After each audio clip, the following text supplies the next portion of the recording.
Okay, good morning. I'm Maurice Naftalin. I'm going to talk about navigating the Stream API. I'd like to start by saying thank you to the organizers of JFocus for asking me to give this talk, and I'd like to say thank you for coming to it. What this talk is going to be about is it's sort of Lambda related, because nowadays everything's Lambda related, but it's not actually going to be about lambdas. So I'm going to make the assumption, perhaps unwisely, that you know something about lambdas already. If you don't, I don't think it's going to make an awful lot of difference, because what lambdas do is they enable the Stream API to work. And really, lambdas are just like a little bit of function that we feed into the Stream operations. And you'll see how that works, I hope. And I hope you won't find that too confusing. So you could think of this as like, it's not an introductory talk about lambdas, it's something like intermediate level. So this is me. Whenever I see a list of adjectives like this, I think, well, at least I think if it applies to me, I'm still waiting to get a real job. So this is the things I'm doing instead. If I'm known in the Java world at all, it's as the co-author of the book on generics. My current projects are Lambda focused, so I am the maintainer of the now pretty dusty and neglected Lambda FAQ, which I really should give a lot of attention to, but right now the love is going to this, my next project, which is a book on lambdas to be published by Oracle Press real soon now. Yeah. The talk today is about navigating the Stream API. I'm going to talk briefly about the fundamentals of streams. I'm going to try, perhaps ambitiously, to cover the whole of the Stream API, or most of it. So it's going to be a pretty fast-paced talk. So that's going to involve talking about, more than anything, about Stream operations. And I'm going to end with a little section, about 10 or 15 minutes, where we look at some problems. I'm saying let's push the boat out, because I'm really trying to get a kind of theme of jokes to do with streams. And they're all really, really lame, and that's about the only one that's left, I'm glad to say.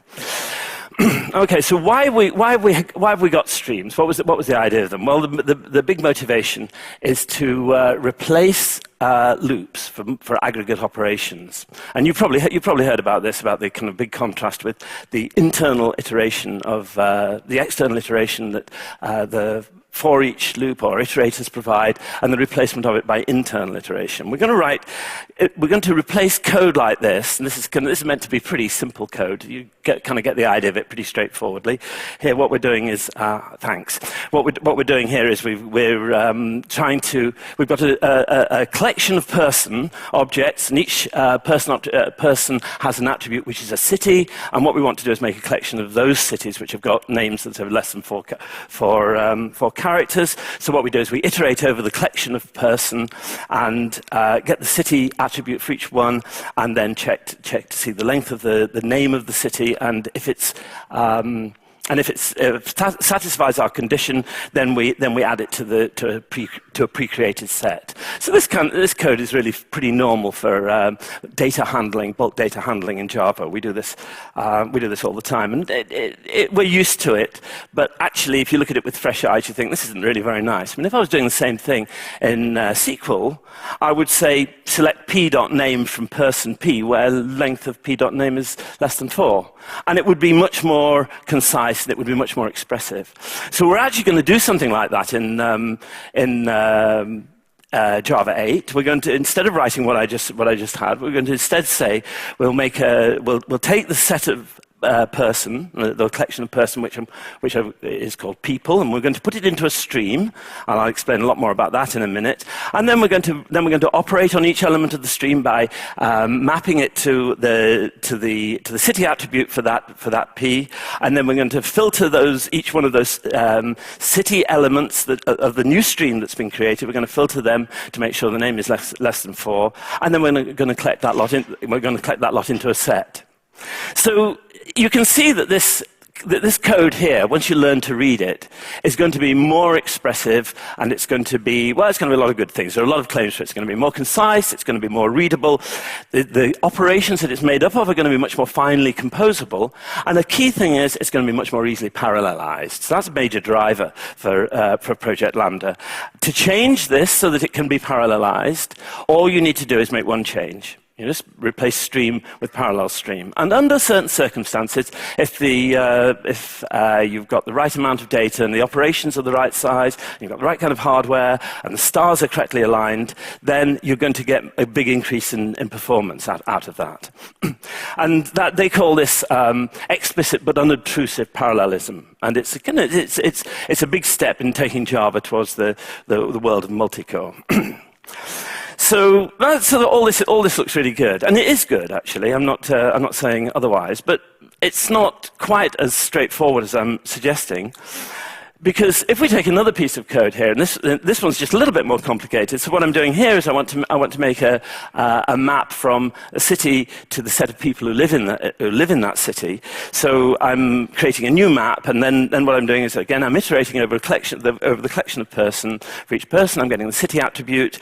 If the city attribute is already a key in the map, then I'm okay. But if it isn't, I'm going to have to add that to the map, and for the value corresponding to that city, I'm going to have to create a new empty list of people.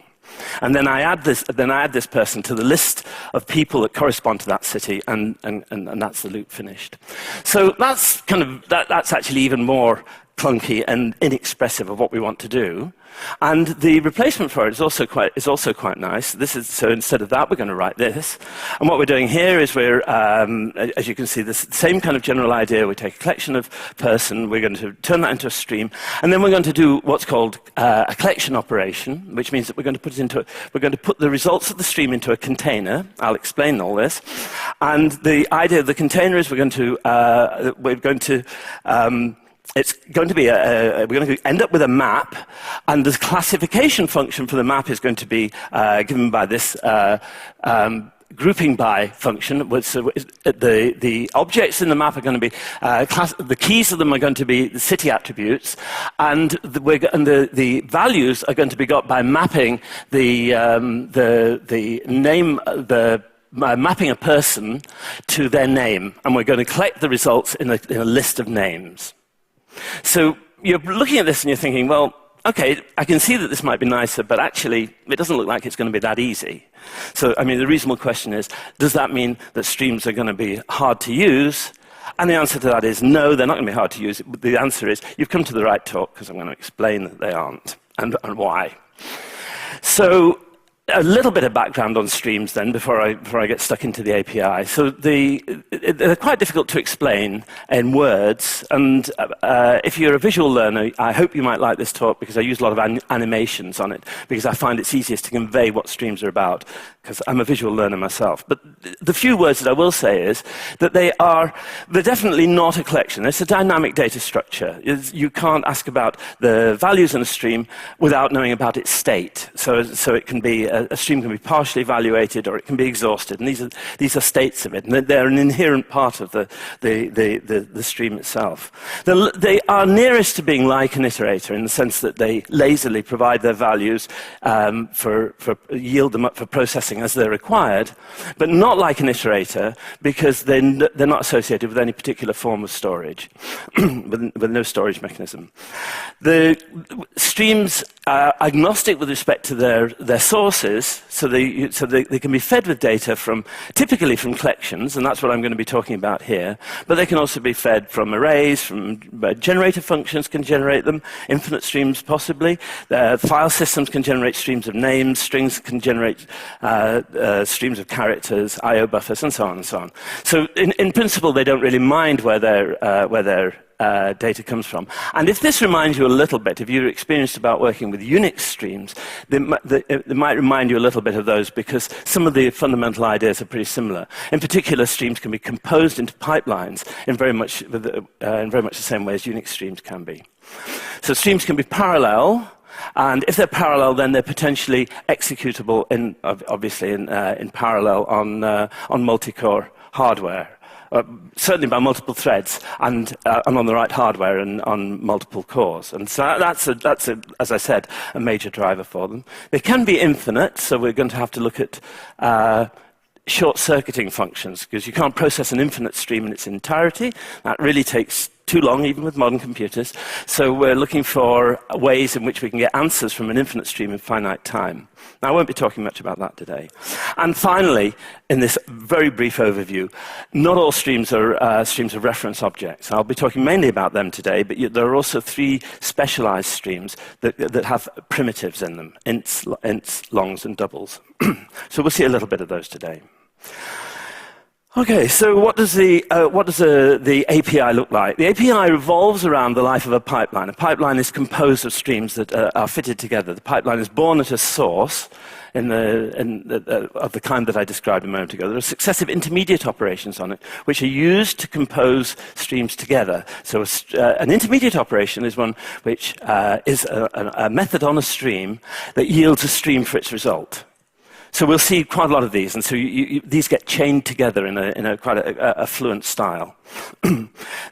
How these operations work is quite often this is where lambdas come in. Quite often they use lambdas as behavioral parameters. So, for example, the map method on streams produces a new stream, but what does it actually do? Well, it does something to each element of the stream. What's the something? The something is typically supplied by a lambda. It doesn't have to be, but it almost always will be. And finally, at the end of this chaining of streams together to make a pipeline, a terminal operation is reached. And the terminal operation is a method on a stream which produces a value that's not a stream. Right? So it could be a primitive, or it could be a single reference value, or we'll see it can be a collection. And these terminal operations are eager. So once you've set a terminal operation in motion, it pulls values down the pipeline. The operations the intermediate operations on streams are lazy, and therefore what this means is that you can kind of do lots of them, and all you're doing is just setting a stream up ready to produce the values when they're actually required. And the thing that requires them is the terminal operation. So overall, the operations on streams look like this. We've got the intermediate operations and the terminal operations that I just talked about. And amongst the intermediate operations, there are stateless operations. These are ones that don't need to know anything about what has already passed, the history of the stream that has passed by them. So it's something like map, for example. Now, typically, map will operate on a stream of values. It'll do something to it, and it'll do the same thing to each value without any reference to what's gone before. Same for filter, flat map, and peak, and I'll talk a bit about most of those.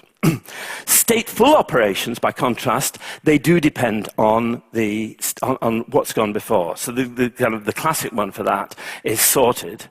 So sorted is an intermediate operation, and it's lazy, but clearly you can't sort the values in a stream until you've seen all of them, because that's obviously the essence of a total sort, is you can't yield up the minimum value until you've seen all of them.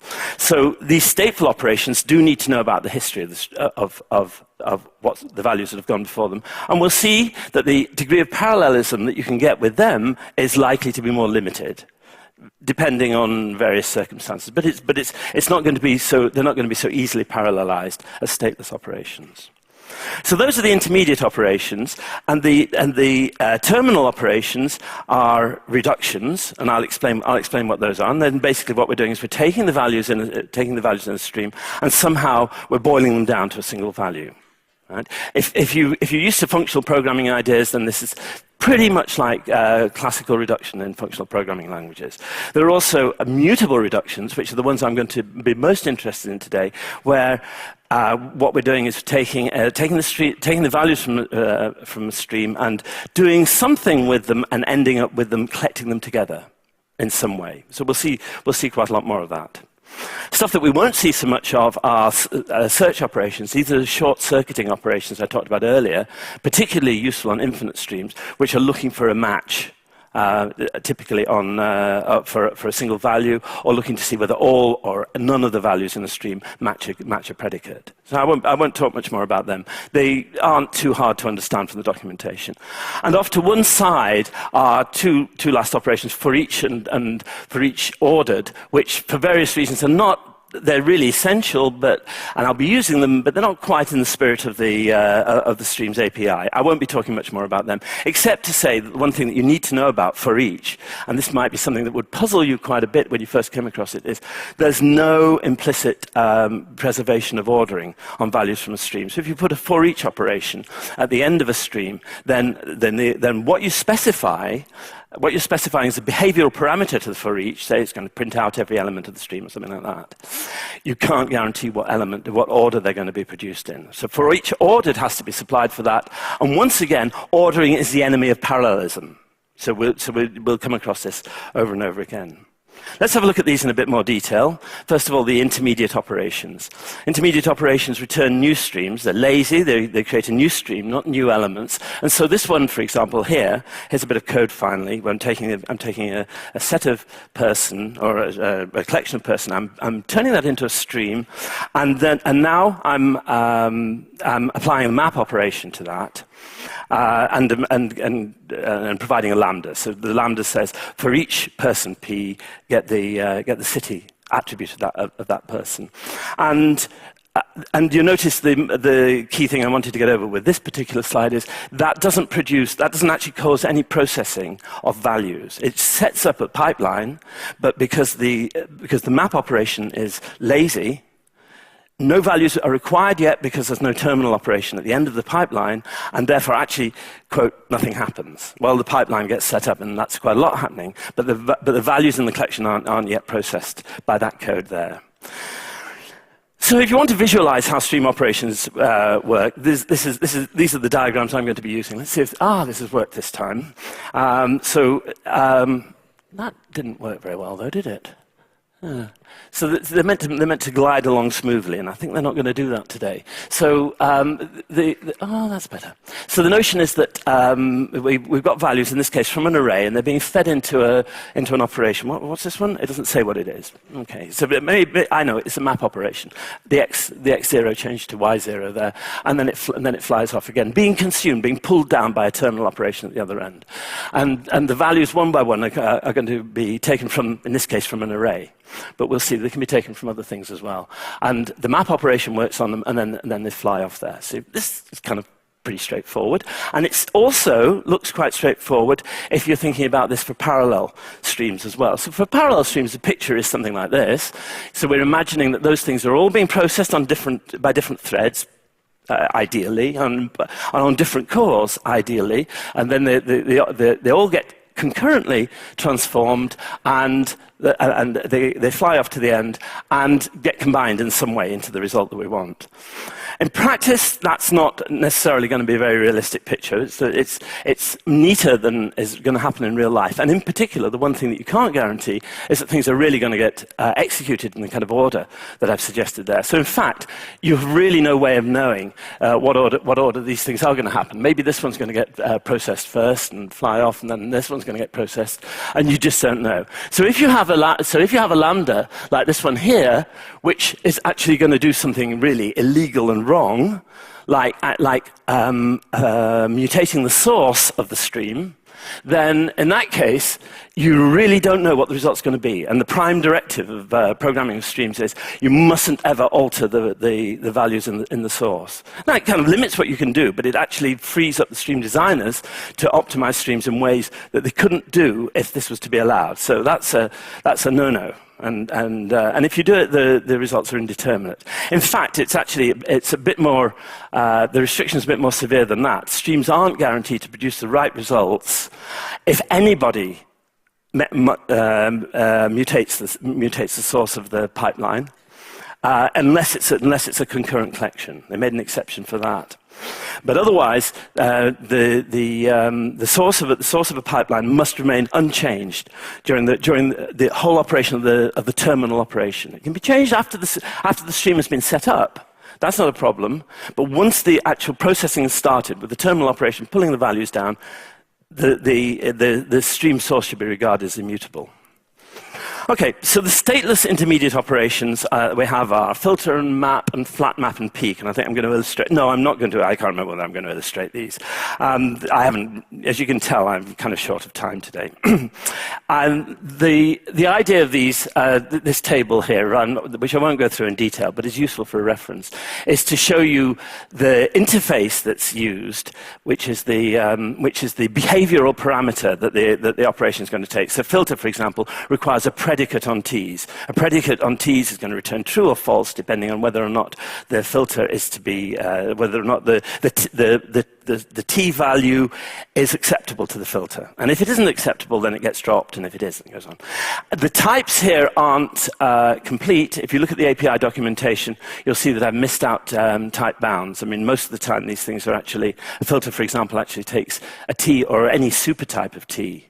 But it makes slides and it makes the code less readable. So I've just dropped it. I don't mean that those aren't important.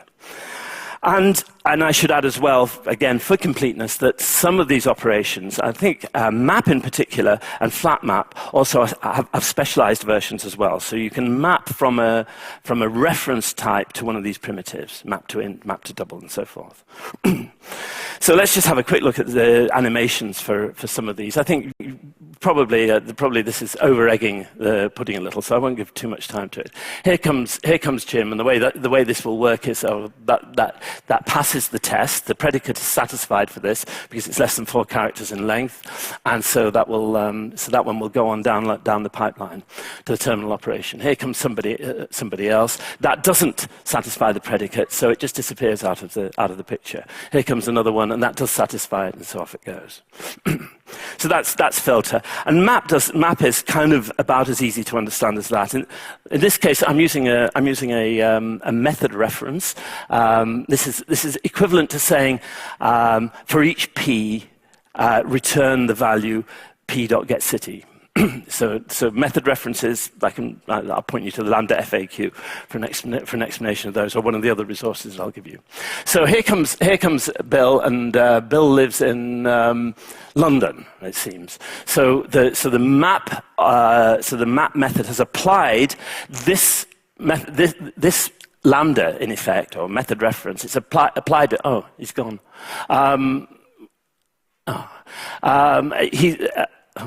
Excuse me. We can do slightly better. So the method gets applied to Bill, and he's replaced now by the city that he lives in, and so the output of this operation is a stream of city. It's still a stream because it's an intermediate operation, but it's a stream of city because you see the function here that forms the parameter to the map operation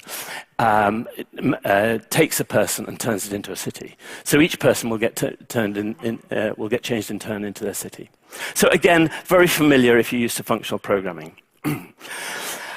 Last one that I'm going to look at amongst the intermediate operations is flat map, because this one actually gives tends to be a bit puzzling to people the first time they see it. So a flat map takes a single value and turns that single value into a stream, and then it takes those values from each one of the constituent streams and produces a stream of the concatenation of them all together. Okay, nobody understood that, so let's have a look at an example, and that'll make it a lot clearer. So here comes a string, and the string is Amy, and the function here is going to the function to flat map is, in this case, it's the cars method of string, which takes a string and turns it into a stream of int, stream of car in effect. So what's going to happen to Amy here is that string is going to get broken up into a stream of characters. Here comes the first character, and that now goes onto the output stream. Here comes the second one, and that goes onto the output stream, and so forth. So you can see it flattens the structure of the component elements. Right? That's probably a bit clearer. All right. So that's flat map to int. And another flat maps are the same kind of thing. Right. intermediate stateful operations. So stateless operations are kind of easy to illustrate because like they operate on each element of the input stream without any discriminations in terms of the history of the stream. Stateful operations are a bit harder to visualize, especially for parallel, because for parallel you've got to kind of take into account, well, how, if these things are being executed in parallel, how do they know about values that have been already? So, and indeed, what you see is what they call a barrier. And I mean, in some cases, I've used sorted here as an example because that really is always a complete barrier. What did I miss out on here? Limit will allow you no more than a certain number of elements to the stream. Substream will take a stream, as exactly as the name implies, starting from an index and going to a certain index. Sorted is obviously what it is, and distinct will drop out all the duplicates from a stream. So let's have a look at how a stateful operation looks. Well, this one's forming a barrier, and you can see that the parallel streams are all having to converge, and there's going to be something that's going to have to take place in a purely serialized way. Not all the operations require this, and there are lots of clever optimizations to avoid it when it's possible. But in some cases, it's not possible. So in the case of sorted, for example, that forms a complete barrier, as I mentioned. And the values for sorted come in, and they have to get sorted, and this is done serially, and then they can be distributed again to the different threads. Okay, so that's stateful operations, and last of all, terminal operations. Only this is where the meat is. So terminal operations are of two kinds. There are we're going to look at reductions, and we're going to look at mutable reductions. Terminal operations return non-stream values. That's how we know they're terminal. They're eager. They pull the values down. Here we've got an example where I think previously I set the stream up by talking about these first two lines, but now if we actually want to do something with the values, to process them in some way, we have to have a terminal operation which is going to pull them down, and in this case, take the values resulting from this map operation and put them into a set. So I'm going to explain a lot about how this stuff works in a minute. But before I do that, I'm going to talk about more simple reduction. If you're used to programming in functional languages, you're already familiar with reduction, and you'll recognize the next couple of diagrams very straightforwardly. So here we've got, I've taken a really simple example. I'm taking a stream of ints, and I'm going to reduce them to their product. Right, so just going to multiply them all together. So the reduce operator here, the reduce method here is taking a lambda which has two values and returns the product of them. Right? The type of that is it's called an int binary operator. And so here comes the value, and the first value then gets put into, we're going to build an accumulation of them, so that gets put into the accumulator, and then another one comes in, and it gets combined with that, and multiplied together, and so on. And eventually the stream is exhausted, and when the stream is exhausted, the result can then be output. It's an optional int, a notion I don't really have time to explain today, because what if the stream was empty? If the stream was empty, there would be nothing would come out before it was exhausted, in which case you have to have some way of expressing the idea that there may be no result at all, and that's what optional means. So that looks like a very serial operation. Yeah, there's no sign there about anything being done in parallel. I mean, we're accumulating these values one by one. It doesn't look like that is serial, that is parallelizable at all. And that's an understanding the rationale behind that, and the rationale behind the design of the reduction operations is really important to understanding the Stream API. Because there's an alternative form of reduction, which would look something like this. I mean, in a very, very crude sense. What we're doing here is we're taking multiple values, and we're combining them in a symmetric operation. This isn't accumulation, this is merging, right? So rather than taking the product and a new operation, we're taking two products and combining those two products together. And these symmetric operations, such as you're seeing here, are much more easily parallelizable. I guess that's kind of clear, because obviously if you had a huge collection of ints and you wanted to multiply them all together, and you had symmetric operations on them, you could multiply them like in 2 by 2 and then 4 by 4 and so forth, in a way that's going to be much more easily parallelized than that accumulator that we had. So here we've got the combination, and then we can, in the end, of course, the product will have to be serialized. But the early stages and all the stages before this of possible stateless operations before that, those can all be parallelized.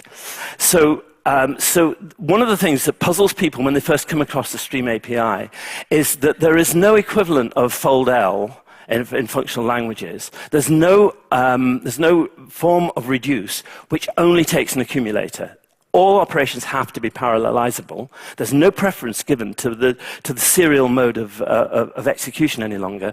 As far as we're concerned, the future is parallel, and we're just going to regard serial and parallel processing as being on an equal footing. And just as we would no more likely allow or support any computations that couldn't be done serially, just simply couldn't be done serially, we're not going to support any that just couldn't be done in parallel either. And so for that reason, we don't have pure accumulation type reductions, only ones that have options of accumulation and an option to merge, like reduce. So that's the thinking behind this bubble here.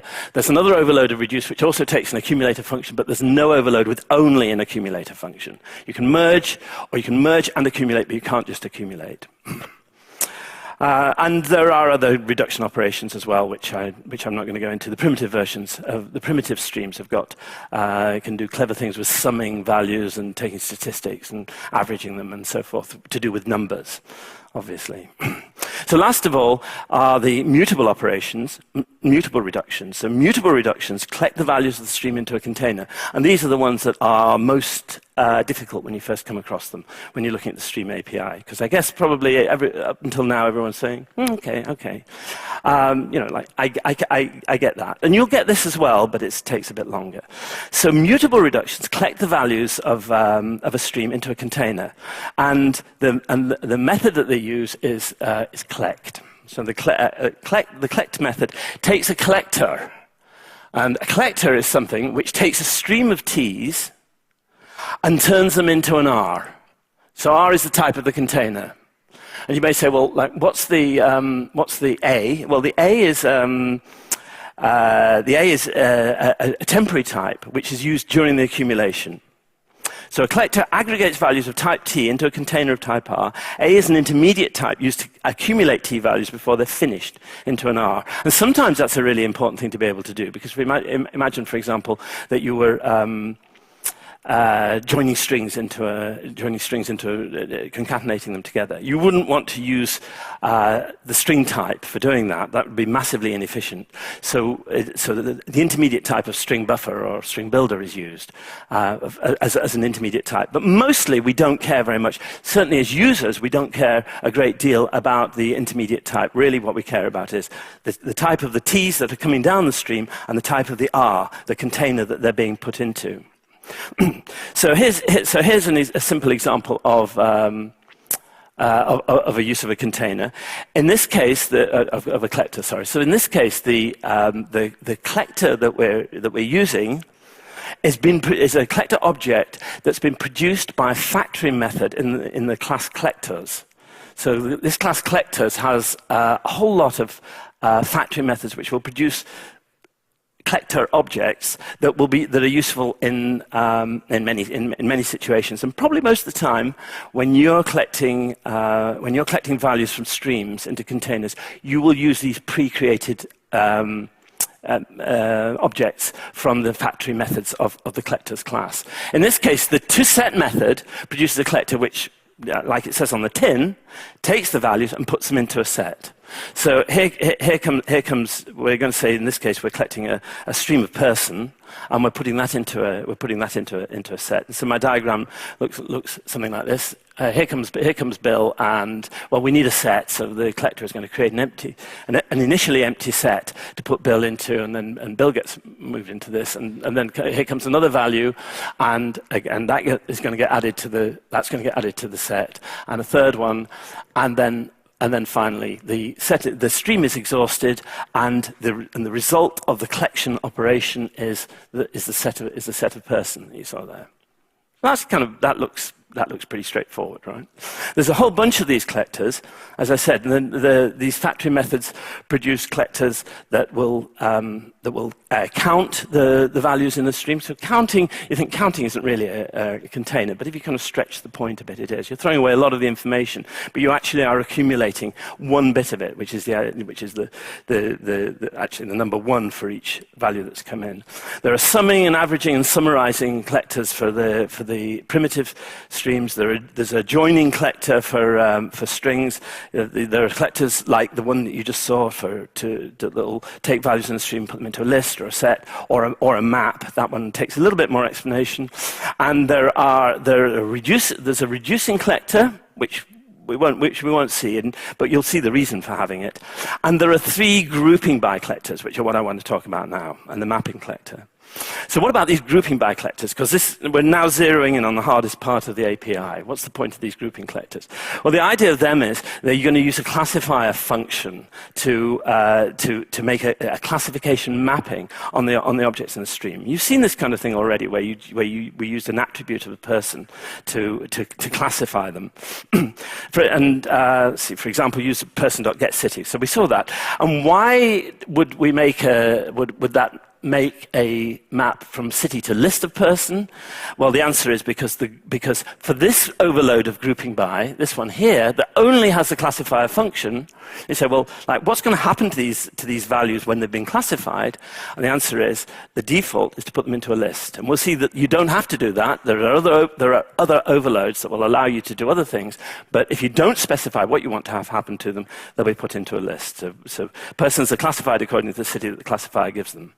So this code here, we're taking the collection of people, we're streaming it into a collector, which is going to classify them according to the city. The diagram for that looks a little bit like this. I've got the classifier is in this box here, and we're going to have the element, the container that it's going to go into. The intermediate container is going to be in that space there. So here comes somebody.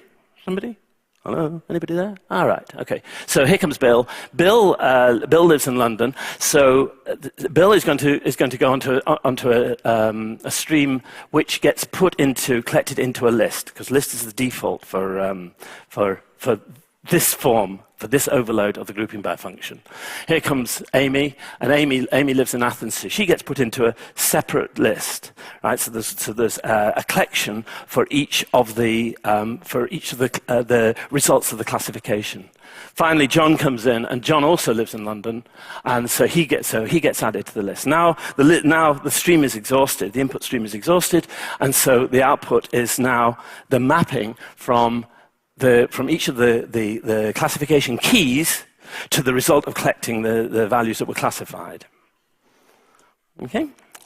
So that's actually really useful. We'll see examples of how that's useful, but it's also a bit limited, because you might well ask, well, what if I don't want to put things into a list? What if I don't want to put the results into a list like this? And so naturally, you'd expect there's going to be an overload which would allow you to do something different.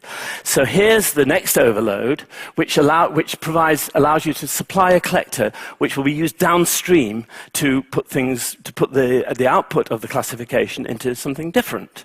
Right? So if you didn't want to have a list, but instead you wanted to have a set, then you would only need to change the things that are in red. That's otherwise a reproduction of the previous slide, to say that we want it to go into a set. We want these things to go into a set. Then the same classified persons are put into, instead of being put into a list as before, they're put into a container defined by the downstream collector. And the only thing that we have to do there is use the toSet. Remember, the toSet is a collector produced by a static factory method in the collectors class. Okay, so the way that's going to work is you can kind of figure this stuff out for yourself by now.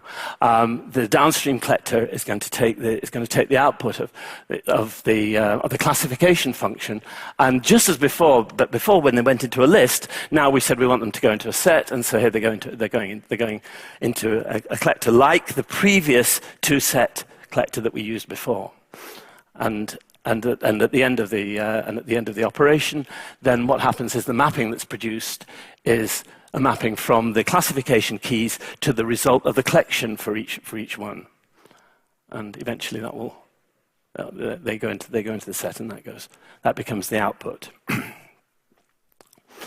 Okay, that's the hardest one to understand. So you've seen the worst of it now. Well, it's not that bad, right? Thank you. So last one I want to look at is very straightforward. This one is the mapping. I said very straightforward there, didn't I?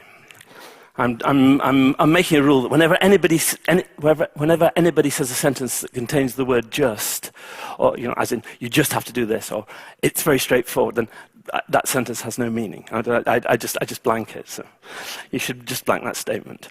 But it's not too bad. So mapping, the mapping collector takes a mapping function and adapts a collection, accepting elements of one type to one accepting elements of another. That actually comes from the API documentation, which I haven't mostly reproduced, but I think this one's reasonably clear. So in this case, for example, if we wanted, this isn't a very clever example, but you'll see the purpose of it in a few minutes. If we wanted to make a set of the inhabited cities, that is the cities that people live in, then what we could do is we could make a collector which is going to map each person to the result of calling getCity, and then we'll put the results into a set. So it's not a very clever example, because really you would use the map operation upstream for this, the intermediate operation map on the stream. But you'll see the purpose of it in a little while. Here comes Bill, but instead of collecting Bill in this case, what we're going to do is instead we're going to collect the value that Bill maps to. And here comes Amy, and we're collecting the value that Amy maps to, and now here comes John. And we're going to collect the value that John maps to, but because we're using a set collector downstream, that doesn't make any difference. And so the result of that is the inhabited cities are London and Athens. What happened there? That wasn't quite what I wanted to do.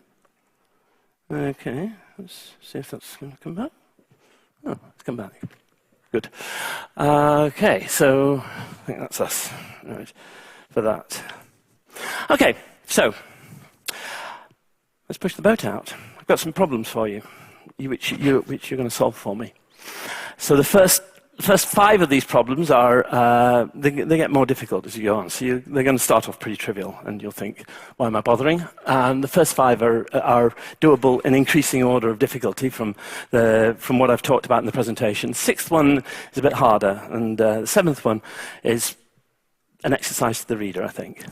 If there are any stream mavens in the room, I'm going to ask you, don't call out the results, because you'll know them already, unless nobody else is doing, in which case it would be really embarrassing, and then I do want you to. Okay, so the first one is list of adults. Okay, so again we're going to work with people. Wait a moment, this isn't America now. I made the mistake the other way around when I gave this talk in San Francisco. So we're in Europe now. So I'll give you a start with this. Right, we're going to stream the collection of person, and how are we going to do that? We're going to use a filter, right? So we've got a filter, and what's the predicate in the filter going to be?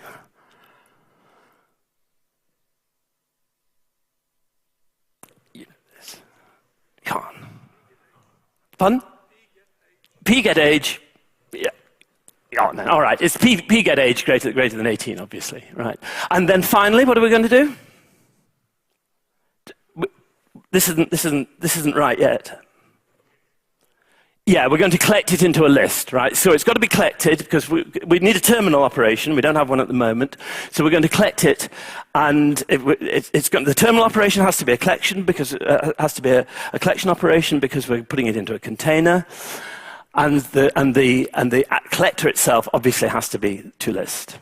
Okay, that one was really easy, I thought. So, set of ages of the adults. So the way I've done this is I'm going to. Sometimes it's helpful to have the code for the last one, so you're not starting from nowhere. But I've crossed it out to indicate that we don't know that we're going to use this. Is any of this going to be any good to us? Sorry? The filter's good. Okay. So the filter is good. Looks like we need something else. I'm suggesting that. It seems. What's missing from here? A map. So we're going to need a map, which will do what? It'll take a person and it'll give you their age, right? And then we're going to need to do what? Collect it into a set. Okay, I did hear that, really. I didn't just make up that I'd heard it. Because you guys at the back, you just think I'm making up all the responses, right? But it's not quite true. Okay, so that's the set of the ages of the adults. Third one, people by age. So if you want to get the idea of what I'm getting at here is I want to get a map from people's age to a list of the people who have that age, right? So Again, I'm starting out the same kind of way. I'm assuming I'm going to need to stream the person. Can we use any of what we've got there? Is any of that going to be any use to us in working in doing this? Pardon? No. Okay, I'll go for that. None of it is any use. We're going to. Oh, it looks like I've jumped forward a bit fast. I should have asked. Oh, and what are we going to do instead then? And the answer is, if you see a map like this. Then that actually tells you straight away it's going to be grouping by. But I didn't give you that much. What's it going to be grouping by? It's going to be grouping by person, dot, get age. Yeah, absolutely. So what this is doing is exactly what the first variant of grouping by that I showed you does. So why doesn't it say anywhere that I'm turning these things into a list? Because it's the default, absolutely. It's the default, so we don't have to do that. Right, okay, we're doing quite well. We're pushing on time, but we're getting there. There's only 5 of these that I'm going to look at. We're on number 4 by now. Population by age. So now what I want to do is I want to get a map that's going to map each age to the number of people that have that that are that age. So what's going to be the basis of this? Sorry? Yes, counting is going to come into it somewhere, isn't it? Yeah. I mean, that's kind of fairly clear. What is going to be the operation? What's going to be the terminal operation on the stream? It can't just be count because if it was just count, all you'll get is the number of people. Sorry?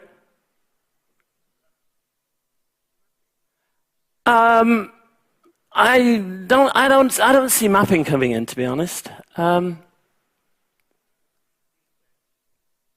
Sorry? It's still, well, it's collect, right? No, definitely it's collect, but what kind of collection? Sorry? Reduce. Yeah, well, you're going to need to do a reduce, but the reduce is not the first thing you're going to need to do, right? Because I understand why you're saying reduce, but if you just do a reduce on the stream as it comes in, you're going to lose the information about how these people have been split up by their age, right? That's a clue. You're still going to need grouping by here.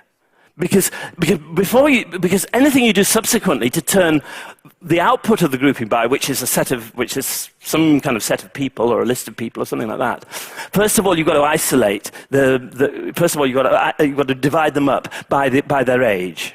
there's going to need to be a grouping by age. Now you can turn your powerful minds to work on what exactly it is that we're going to do to each one of these to the output of the grouping by operation.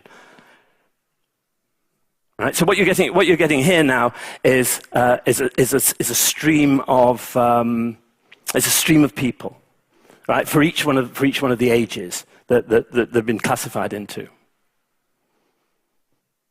So everything you wanted to do before is right now. It's not count, it's the counting collector, right? Because what we have to do now is the output from the downstream. We need a collector for the downstream to pick up the downstream of the output from the grouping by. So we're getting this set of the list of people classified according to their age, and we want to take each one of those things, and we want to count them. So that's the answer. Okay, and the last one that we're going to look at, names by age.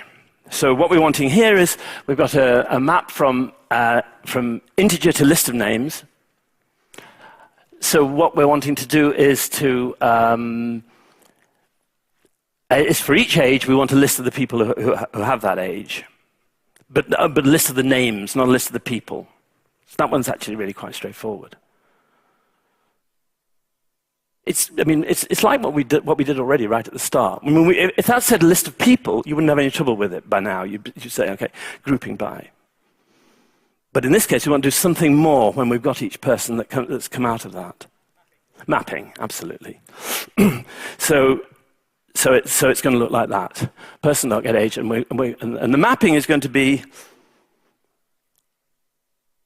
get name. Absolutely. Oh, and I was going to ask you where it goes, but I pressed the button too soon. So it turns into a list. And that takes into a list. So, okay, I haven't convinced you that these things are really easy, but I hope maybe you'd get the idea. You're getting the idea. So, I mean, when you've looked at them for a while, it becomes much more natural. The one that I will tell you about, but I won't actually, but I won't go through, is the most popular age. So the most popular age, kind of quite nice way of doing this is to say, well, I've called it a modal age because that's the single one with the highest value. So I'm taking the population by age. Population by age was the map that took you from age to the number of people that had that age. And so what we have to do now, and I didn't explain this to you in the talk, is we take the map that results from that, and then we break that down into a set of entries. Each entry is a correspondence between the age and the number of people who have it. And now we're streaming that. So we can actually kind of renew the stream. We can stop, form something into a container, and then once again start streaming the entries and the elements of that container, which is what we're doing here. And then what we need to do is just find the largest one. Right? So we find the largest one using a comparator, which just goes through all those entries and just picks the one that has the largest value, which is the modal one. And then apply the map method to the optional int that we get as a result, and that gets the key out, and that gives us the most popular age. If there's more than one most popular age, then you've got to do something a little bit cleverer. So that's the most popular ages, and that one I'm going to take off really quickly because that is the exercise to the reader. Okay, so the summary is collection processing with streams is obviously really a bit different from what we're used to.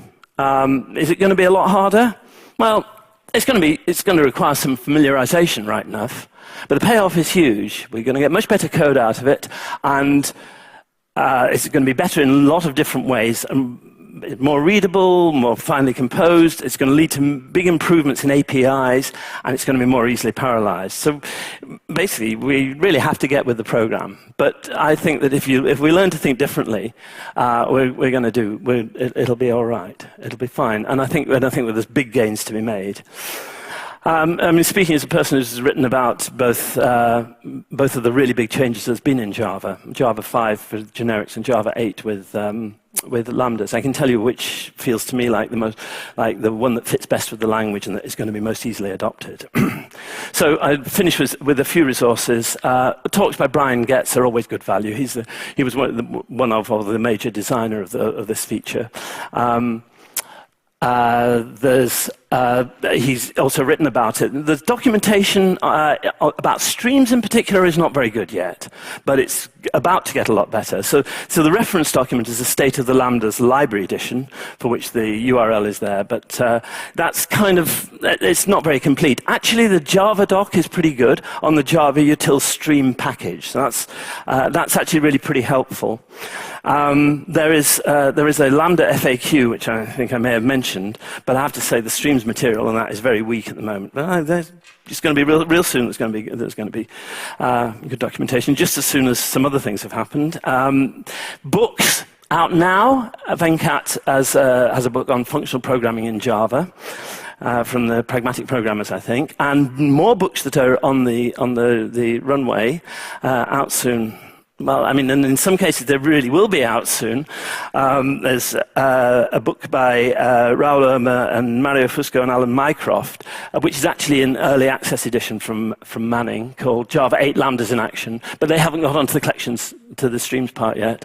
There's Richard Warburton is writing a book called Java 8 Lambdas, which I don't think is available for preview, and somebody else is writing a book about mastering lambdas, Java programming in a multi-core world, and I'm just doing the streams chapter just now. If anybody wants to be a reviewer, just come and see me. Okay, I think I'm well out of time. Am I right? Yeah, I'm afraid so. So I actually gave over the question time to the questions at the end. It was me asking the questions of you rather than the other way around. Okay, so thank you very much.